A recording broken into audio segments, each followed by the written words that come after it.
Que un hombre de su rango haya sido el infiltrado en varios campamentos de las FARC y le haya entregado a sus superiores secretos que desencadenaron las más audaces operaciones contra la guerrilla. Logró meterse a la familia Fariana. La hija de Tiro Fijo fue la mujer que lo llevó de la mano, haciéndose pasar por médico, a lo más profundo de la selva. Conoció secretos que hasta hoy revela. Por trabajar en inteligencia habla de otros temas delicados que conoció. La nena Arrázola, con beneficio de inventario, lo escuchó desde su lugar de reclusión. Tuve la oportunidad de encontrarme con una persona muy de las entrañas de esa organización y muy del corazón de su máximo cabecilla.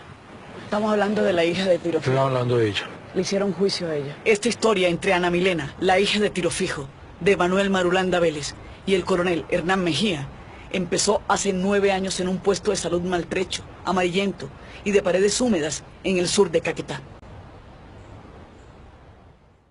El coronel Hernán Mejía Gutiérrez y sus hombres llevaban 2 días peleando contra una columna de las FARC. Y el combate había sido feroz. Los heridos y los muertos de lado y lado se multiplicaban a medida que pasaban las horas. El puesto de salud no daba abasto y una enfermera seria, distante, disponía sobre el estado de gravedad de las heridas de los soldados. Los vuelos militares evacuaron a los más delicados y el coronel Mejía tuvo que quedarse para esperar el vuelo siguiente, que podría demorar un par de días. Cuando la intensidad del combate bajó y sin esa premura de las urgencias médicas, el coronel y la enfermera conversaron sin afanes. Ella se presentó como Ana Milena y él como el coronel Hernán Mejía Gutiérrez. Hasta ese momento usted no sabía quién era. No lo supe sino muchos días después, cuando me llamó y nos pusimos una cita. A partir de ahí descubrí que tenía muchas vendas en los ojos después de 30 años de soldado. ¿Por qué, coronel? Porque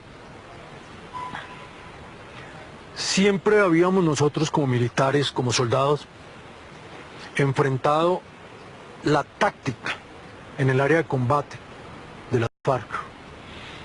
Pero nunca habíamos aceptado que estratégicamente era una multinacional, que tenía una diplomacia superior a la del Estado en Europa, que tenía un poder económico superior a muchos imperios, a tal nivel que no es coincidencia, y en el libro del señor presidente Pastrana lo dice,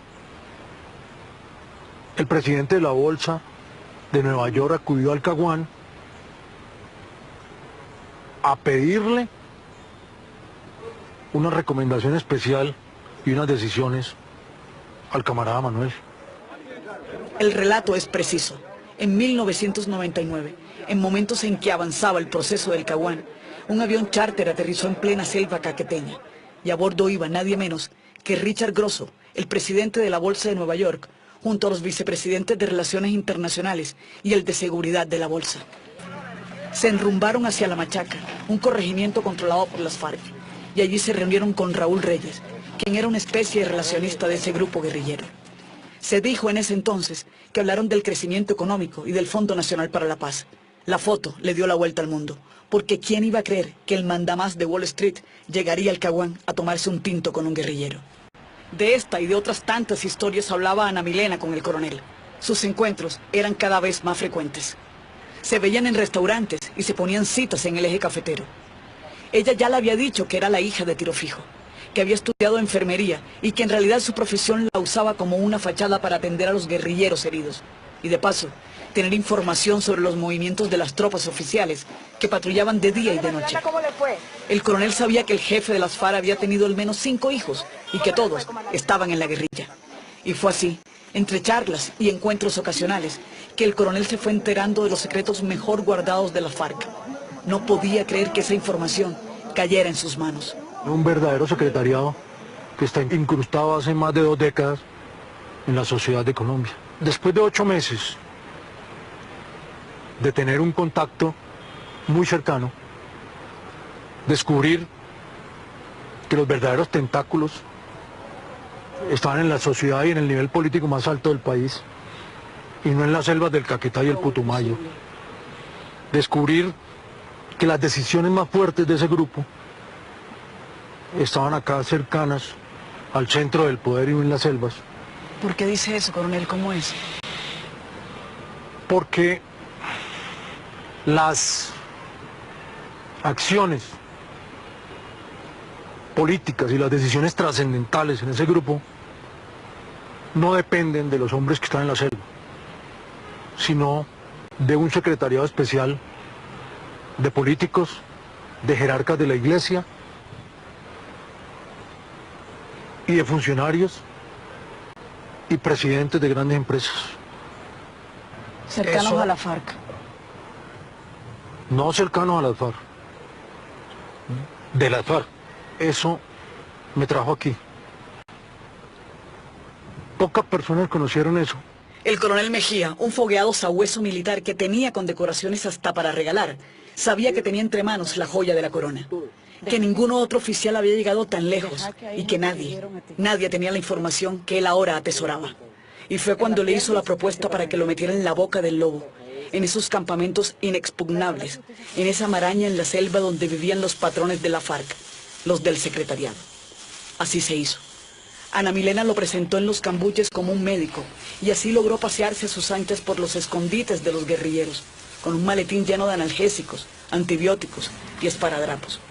Era el año 2005 y las visitas médicas a la FARC del coronel duraron hasta 2006. Ya había hecho intentos anteriormente para meterse en las guaridas de los jefes de la FARC, pero ahora tenía el camino libre y el visto bueno de la heredera, de la hija de Tiro Fijo. Conocí a varios de los que están en este momento en La Habana. Conocí a Granda, conocí a Márquez, conocí a Luis Edgar Devia Silva, Raúl Reyes. La información llegaba a manos llenas, información sensible, delicada, que alteraba hasta el orden institucional. Para aniquilar a un ejército inocente que estaba ganando la guerra. La agenda oculta de las FARC la iba conociendo a pedazos, poco a poco, de la mano de Ana Milena. Y supo, por si fuera poco, que hasta colegas suyos estaban en la nómina de la FARC, del archienemigo. Me muestra sus secretos, me muestra toda la evidencia al respecto. Me sorprendió muchísimo que me mostrara cómo había personal de la institución militar que trabajaba con ellos y recibía sueldo. Me sorprendió muchísimo encontrar a reconocidos jerarcas de la iglesia con un poder de decisión en esa estructura, y me sorprendió muchísimo más encontrar nombres de ministros y exministros en ese grupo de decisión de la estructura terrorista. Ellos verán este programa y ellos sabrán quiénes son y sentirán en lo profundo de su corazón que están en ese grupo. Por 1 año y medio hablaron y la confianza era tal que ella le terminó confesando que había días que le provocaba salir corriendo, que no quería volver nunca más ni a la selva, ni al puesto de salud, ni a la ONG que ayudaba, ni a las FARC. Su vida dentro de esa organización era un recorrido de tragedias, de infamia, de atropellos, y ella estaba cansada.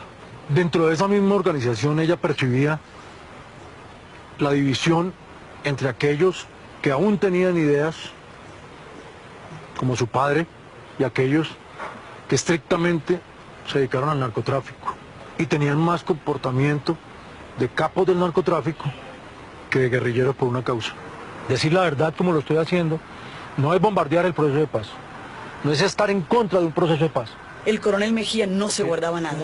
El alto mando militar en Bogotá conocía al detalle cada palabra que la hija de Tiro Fijo le decía, en especial el general Mario Montoya. Buena parte de esos secretos desencadenaron en las operaciones más exitosas contra la FARC, como la muerte de Raúl Reyes, de Alfonso Cano y del Mono Jojoy. Pero en 2007 todo se acabó. Edwin Guzmán, un ex paramilitar y oficial retirado, dijo que el coronel Mejía recibía plata e información de Jorge 40 cuando fue comandante del batallón La Popa en Valledupar, y que dio muerte a campesinos como si fueran guerrilleros en El Socorro, en Cesar. Hasta allí llegó todo. Hasta allí llegaron las conversaciones con Ana Milena. Hasta allí le llegó su carrera. Una portada de la revista Semana con su foto impresa y contando la historia de sus presuntos nexos con las autodefensas, lo puso al descubierto ante las FARC. Y fue cuando supieron que el médico era un coronel y Ana Milena pasó un mal momento. La ha pasado muy mal. Cuando descubrieron que yo no era el médico que ella había presentado a sus superiores, sino era un coronel del ejército que llevaba mucho tiempo en la guerra. Le significó un juicio y que le mataran a todos sus auxiliares en un procedimiento revolucionario en el sur del Caquetá después de que salí en la revista Semana. ¿Está seguro, absolutamente seguro de que esa información, que contar que había un secretariado alterno en la sombra, que despachaba desde Bogotá dentro de la misma institucionalidad, y muchos de ellos con rango de exministros, le costó estar tras las rejas? Dijo que se metió con intocables y que eso tiene un precio muy alto. Eso dice él, esa es su versión. Dar a conocer los nombres de las personas con poder que actualmente tienen la decisión en muchos aspectos del Estado, hizo que me aniquilaran pocos días antes de que eso se conociera y cambiara necesariamente la estrategia contra las FARC. Era su derrota. Nos han masacrado, nos han encadenado por haberle cumplido al Estado, que nos mandó a la guerra. Hernán Mejía lleva 8 años preso, de encierro, dando vueltas en círculo en esta improvisada cancha, en la Policía Militar número 13 Puente Aranda, sobre la carrera 50 en Bogotá. Sigue uniformado y sigue en las filas castrenses. Está condenado a 19 años y a pagar cerca de $20 millones al Estado. Su proceso está en apelación.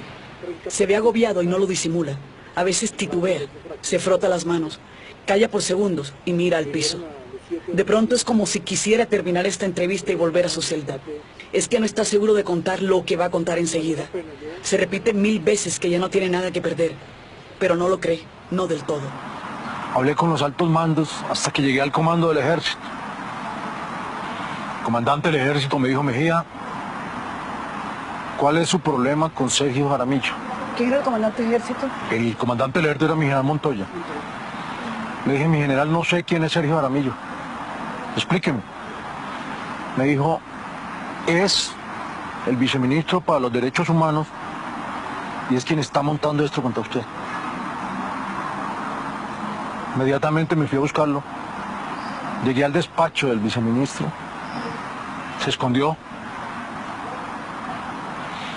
Me atendió el viceministro Juan Carlos Pinzón, hoy ministro de la Defensa, y me contó que efectivamente mi cabeza estaba siendo negociada porque era un momento de coyuntura y se iba a lanzar la campaña presidencial. De nuevo ese suspenso, ese silencio. El coronel miraba con insistencia a su alrededor. Es como si temiera ser oído. Guardias militares se paseaban por donde estaban las cámaras. ¿Qué certeza tiene usted de que Sergio Jaramillo estaba negociando eso o no estará usted respirando por la herida? María del Rosario, la cabeza del coronel Mejía, en palabras del ministro Pinzón, fue negociada. ¿Negociada con la FARC? Negociada con las FARC, no. ¿Negociada con quién? Yo pienso que en ese momento hubiera sido el coronel Mejía, hubiera sido un hombre que significara algo para la institución por sus resultados en combate. Ese trofeo tenía que ser entregado. ¿A quién? Tenía que ser entregado a una comunidad de ONG que presionaban contra los militares por derechos humanos, como lo había anunciado en ceremonias anteriores el Ministerio de la Defensa, y tenía que ser entregado a unas conversaciones que estaban por debajo de la mesa. ¿Ya conversaciones con la FARC? Ya estaban en las conversaciones con la FARC. ¿Usted cree